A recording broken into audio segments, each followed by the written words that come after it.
은평 진관동 한옥마을 주민들이 토지 소유권을 이전받지 못해 은행 대출과 재산권 행사에 어려움을 겪고 있습니다. 서울주택도시공사의 안일한 행정처리가 도마 위에 올랐는데요. 해당 지역구 시의원과 자세한 상황을 살펴보겠습니다. 서울시가 올해 여름철 재해와 각종 안전사고에 대비하기 위해 15일부터 재난안전대책본부를 가동합니다.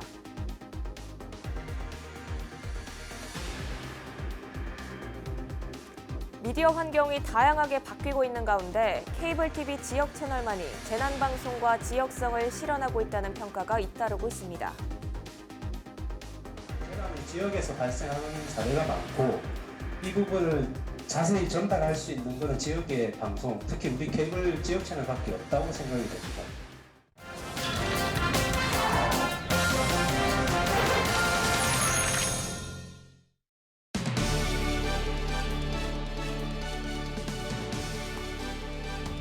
여러분 안녕하십니까? 헬로티비 뉴스 은평 시작합니다. 은평 진관동 한옥마을 주민들이 토지에 대해 소유권을 이전받지 못해 은행 대출과 재산권 행사에 어려움을 겪고 있습니다. 서울주택도시공사의 안일한 행정처리가 도마 위에 올랐는데요. 관련 내용 권순선 서울시 의원과 자세히 살펴보겠습니다. 의원님 안녕하세요. 네, 안녕하세요. 네, 일단 토지권 소유지 이제 문제가 계속되고 있는데 땅을 사서 그 위에 집을 짓고 살고 있는데 집만 내 명의고 이 땅은 SH공사 소유로 되어 있다는 얘기인 거죠? 네, 그렇습니다. 그러면 이게 상식적으로 이해가 잘 되지 않는데 그렇죠. 이 행정 처리를 안 한다는 거죠? 네, 뭐 이런저런 이유가 있지만 일단 보통 상식적으로 생각하면 우리가 토지를 매입하고 잔금을 치르고 그리고 이제 소유권 이전 등기를 하면 등기부 등본에 당연히 거기에 내 이름이 딱 이제 주인으로 올라가 네. 있는 게 정상인데요.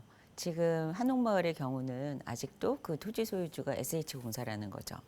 네, 그러면 이제 수년간 주민들이 피해를 봤다는 얘기인데 어떤 좀 피해를 구체적으로 봤을까요?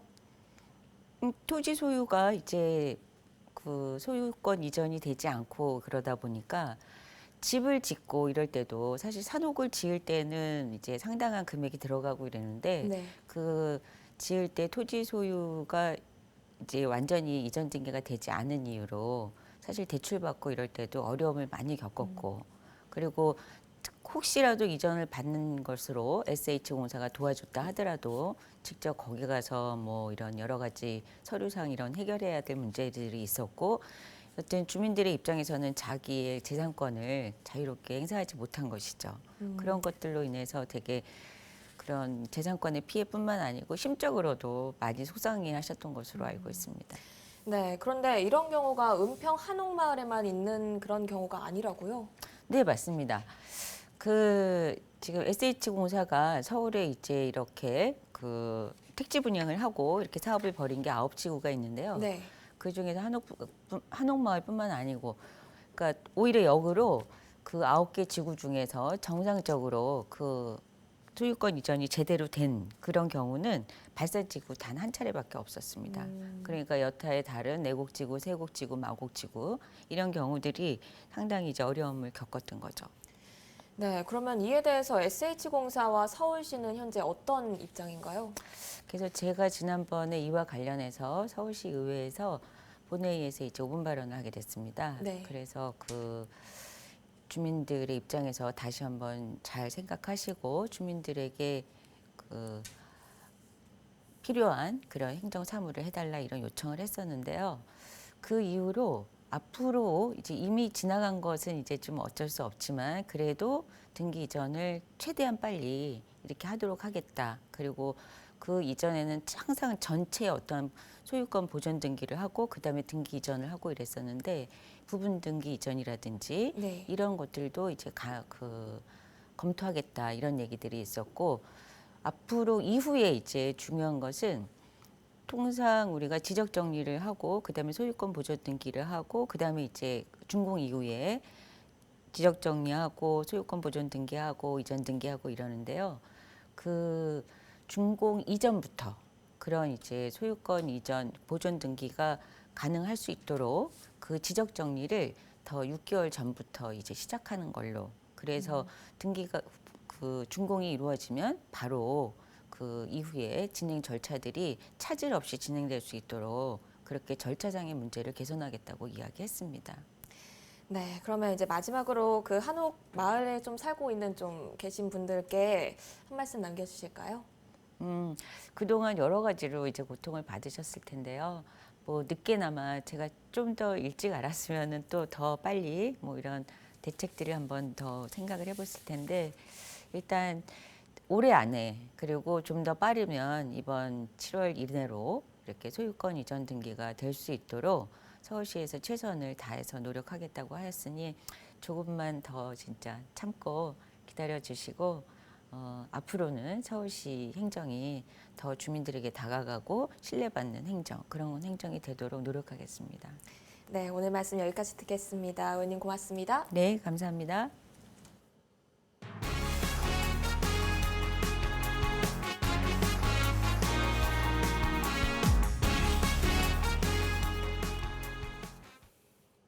은평 향림공원이 꿀벌이 함께 사는 생태마을로 조성됩니다. 서울시는 올해 생물이 함께 사는 마을 만들기 사업 대상지로 7곳을 선정했다고 밝혔습니다.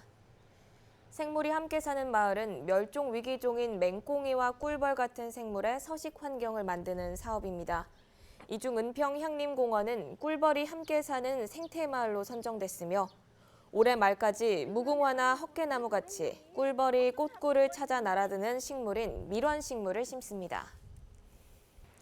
은평구가 진로 진학 상담 프로젝트를 추진합니다. 진로 상담은 대입 전형 연구기관과 협력해 진행하는데요. 은평구에 있는 중고등학교에 다니는 학생은 누구나 무료로 상담을 받을 수 있습니다. 상담 예약은 오전 11시부터 오후 5시 사이에 전화로 신청 가능합니다. 상담 장소는 서울혁신파크 맞은편 1318 대학진학연구소입니다. 네, 이어서 주말 사건 사고 소식 전해드리겠습니다. 창문으로 연기가 쉴 틈 없이 새어나오고 있습니다. 시뻘건 불길도 치솟는데요. 13일 새벽 2시 10분쯤 신정동의 한 8층 건물에서 불이 났습니다. 불은 4층 법률 사무실에서 시작됐으며 안에 있던 50대 변호사 김모 씨가 대피해 다행히 인명피해는 없었습니다. 불은 소방 인력 76명과 경찰 15명 등이 동원돼 50분 만에 꺼졌습니다. 이 불로 4층 사무실이 모두 타고 5층 외벽이 그을리는 등 약 5천만 원의 재산 피해가 났습니다. 경찰과 소방당국은 정확한 화재 원인을 조사하고 있습니다. 주민자치센터나 도서관 등 서울 시내 유휴공간 100여 곳이 동네 배움터로 선정됐습니다. 동네 배움터는 서울 시내 각 자치구의 유휴공간에 생기는데요. 자치회관과 마을 커뮤니티 공간, 카페 등 총 111곳입니다. 동네 배움터에서는 어린이와 청소년, 시니어 등을 대상으로 생활 밀착형 체험, 강좌 등의 프로그램이 마련됩니다. 은평구에는 11곳의 동네 배움터가 생기고 배움터에서는 주민자치 리더십, 독서 토론 등을 주제로 한 프로그램이 운영됩니다. 지역에서 정신질환자들을 상담하고 전문적인 서비스를 제공하는 정신건강사회복지사들이 있습니다. 진주 사건 이후 이들의 업무는 크게 늘었는데 이를 뒷받침할 체계가 마련되지 않다 보니 다른 정신건강 업무에 공백이 생기고 있습니다. 최양지 기자입니다. 서울에서 정신건강사회복지사로 일하는 A씨는 요즘 정신질환자로 의심되는 사람들의 행정입원 여부를 판단하기 위해 거의 매일같이 출동합니다. 현행법은 정신건강 전문 요원이 자신이나 다른 사람을 해할 우려가 있다고 의심되는 사람을 발견하거나 경찰 등의 요청이 있을 경우 정신과 전문의의 진단을 받아 병원에 입원시킬 수 있게 하고 있습니다. 행정입원을 진행하는 과정에서는 위험에 노출되기도 합니다. 저는 솔직히 형한테 맞은 적도 많이 있는데 지금 뭐 진주 사건처럼 자타의 위험성이 있는 정신질환자 관련돼서는 2인 1주로 출동을 해서 평가를 해야 되는데 이게 인력적으로 많이 힘들죠. 정신과적 응급 상황에서의 현장 대응 안내 매뉴얼을 보면 이처럼 직접적인 위험에 닥쳤을 때 정신건강증진센터는 경찰에는 현장 출동을, 소방에는 환자 이송 요청을 할 수 있습니다. 그러나 협업이 잘 이루어지고 있다고 느끼지는 않습니다. 이 매뉴얼을 숙지하고 있는 소방이나 경찰은 사실 많지도 않거니와 두 번째는 아까도 했지만 할 수 있다지 해야 된다는 아니기 때문에 진주 사건 이전에 많아야 한 달에 5건이었던 출동 건수는 최근 하루 평균 2건으로 크게 늘었습니다. 이번 절차를 진행하고 나면 꼬박 하루가 가버립니다. A씨가 맡은 업무가 이뿐만이 아니어서 다른 업무에 공백이 생기기도 합니다. 아동청소년 사업도 해야 되고 알코올 자살 예방 사업도 해야 되고 아마 3-4명이 300명을 만나지 않았을 거라고 생각을 해요. 실제 대부분의 신체들이 그렇게 하고 있고요. 저희도 4-5명이 약 400-500명을 만나고 있으니까 A씨는 인력과 예산 확대가 필요하다고 지적합니다. 특히 정신건강복지센터가 이름이 붙은 것과 달리 복지 예산이 아닌 보건 예산으로 운영된다며 정부가 정신건강 문제를 복지의 개념으로 접근할 필요가 있다고 강조합니다. TBS 최양지입니다. 유튜브 같은 온라인 동영상 서비스가 가파르게 성장하고 있지만 지역성을 앞세운 케이블 방송의 필요성은 여전합니다. 급변하는 미디어 시장에서 케이블 방송의 역할과 또 방향성을 고민하는 자리가 마련됐습니다. 박은경 기자입니다. 지역에 기반을 둔 케이블 TV는 지난 25년간 이웃들에게 촘촘한 정보를 제공해왔습니다. 동네 날씨부터 행정 정보, 주변에서 일어나는 각종 사건 사고 등 지상파에서 5% 안팎으로 다루던 지역 소식을 다양하게 담아내 지방 분권에도 기여했다는 평가를 받고 있습니다. 지역 밀착형 방송을 원래 구현하기 위해서 출범한 방송이기도 하고 지금 아무리 방송이 전부 전국 체제로 변형되고 다양한 종류의 창구들이 있다고는 하지만 케이블 방송만이 할 수 있는 지역성 구현. 특히 자체 편성과 전송이 가능한 시스템은 지역 단위의 긴급한 재난 상황 대응에 최적화되어 있습니다. 실제 지난달 강원 산불 발생 당시 케이블 TV가 가장 먼저 재난 방송 체제로 전환해 실시간 소식을 전했습니다. 재난이 지역에서 발생하는 사례가 많고 이 부분을 자세히 전달할 수 있는 것은 지역의 방송, 특히 우리 케이블 지역 채널밖에 없다고 생각이 됩니다. 중앙에서 한두 곡지 뉴스로 다루는 게 아니라 저희가 24시간 연속으로 재난 방송을 할 수 있기 때문에. 하지만 유료 방송 시장에서 케이블 TV의 상황은 여의치 않습니다. 지난해에는 IPTV의 가입자 수를 추월당했고 지역 광고 등 방송 사업 매출도 감소세입니다. 게다가 해설과 논평을 금하는 등 정부의 차별적인 지원과 규제도 여전합니다. 정부에서는 산업 경쟁의 논리로 자꾸 운용을 하다 보니까 특히 케이블 TV의 지역성을 활성화시키기 위해서 정부에서 케이블 TV의 지역 매체에 종사하고 있는 인력들을 위해서 프로그램 제작비 지원을 한다든가. 전문가들은 급변하는 미디어 생태계에서 케이블 TV가 제 역할을 하기 위해서는 보다 지역적인 콘텐츠로 본방 편성 비율을 높이는 등 스스로 경쟁력을 키우는 동시에 방송법 개정을 포함한 현실에 맞는 정보 지원이 필요하다고 강조했습니다. 헬로티비 뉴스 박은경입니다.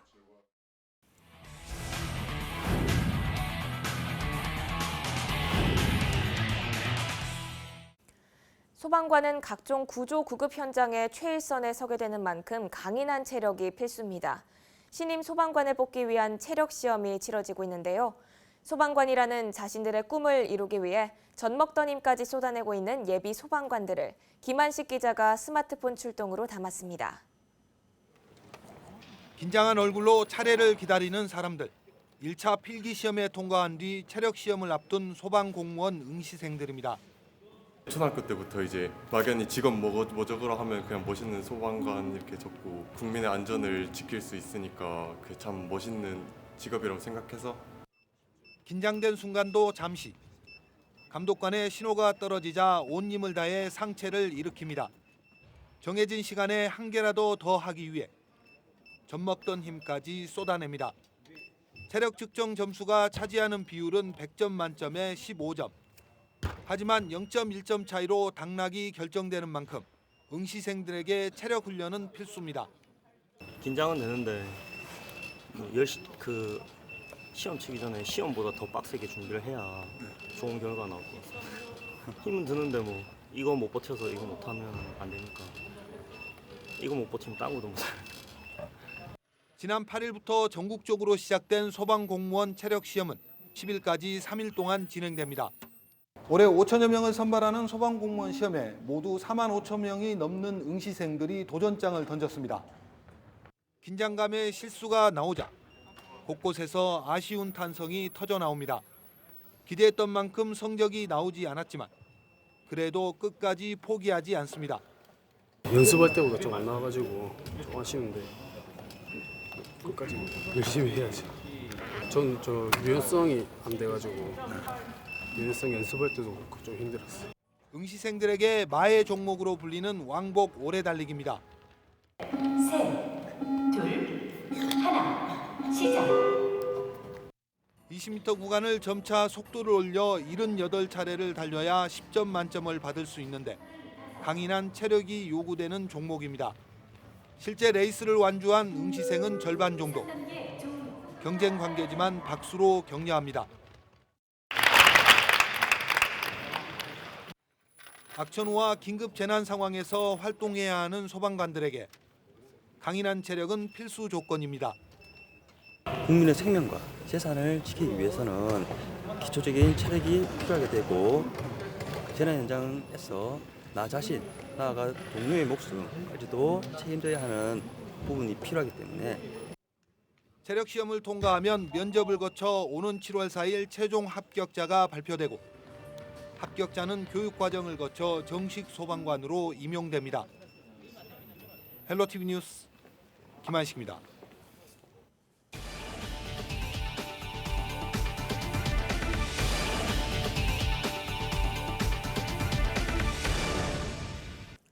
은평구가 주민이 직접 기른 제철 농산물을 판매하는 은평 꽃피는 장날을 오는 18일부터 정기 운영합니다.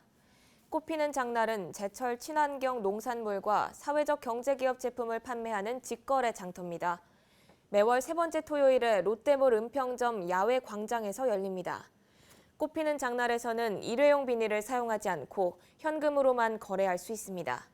8월과 12월은 장날이 열리지 않으며 자세한 내용은 은평구 사회적경제과로 문의하면 됩니다.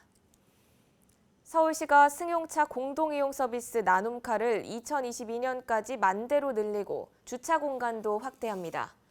시는 이 같은 내용의 나눔카 3기 사업을 다음 달부터 2022년까지 추진한다고 밝혔습니다. 서울시는 우선 나눔카 10,000대 확보를 목표로 현재 2곳인 나눔카 사업자를 3개에서 4개로 늘릴 계획입니다. 시는 오는 24일까지 사업자를 모집하고 이달 말 최종 사업자를 선정합니다. 주차 구역 확대도 추진합니다. 최근 개정된 서울시 주차장 설치 및 관리 조례를 살펴보면 공영주차장과 공공부설 주차장에는 최소 1면 이상을 나눔카 주차구역으로 설정할 수 있습니다. 서울시는 나눔카 주차면이 없었던 공영주차장 55곳과 공공기관 부설주차장 102곳에서 최소 157곳 이상을 나눔카 주차 공간으로 확보할 예정입니다. 서울시가 올해 여름철 재해와 각종 안전사고에 대비하기 위해 15일부터 재난안전대책본부를 가동합니다. 시는 먼저 폭염 상황관리 TF를 구성해 노인과 쪽방 주민, 노숙인과 중증 장애인 등 취약계층 주민들이 안전한 여름을 보낼 수 있도록 사회 안전망을 구축할 계획입니다. 또 6월까지 침수 취약 지역의 빗물 펌프장과 하수관 등 방제 시설을 점검하고 주택가 침수 취약 지역의 물막이판과 수중 펌프 등 침수 방지 시설을 확충할 계획입니다. 은평구가 세대결합형 일자리 사업에 참여할 기업을 선정한 데 이어 함께 일할 어르신과 청년을 모집합니다. 세대 결합형 일자리 사업에 선정된 업체는 출판과 콘텐츠 제작, 카페 운영 등 9곳입니다. 모집 인원은 어르신 10명, 청년 20명 등 총 30명이며 접수 기간은 15일까지입니다. 세대 결합형 일자리 사업에 대한 자세한 내용은 은평구청 일자리 경제과로 문의하면 됩니다.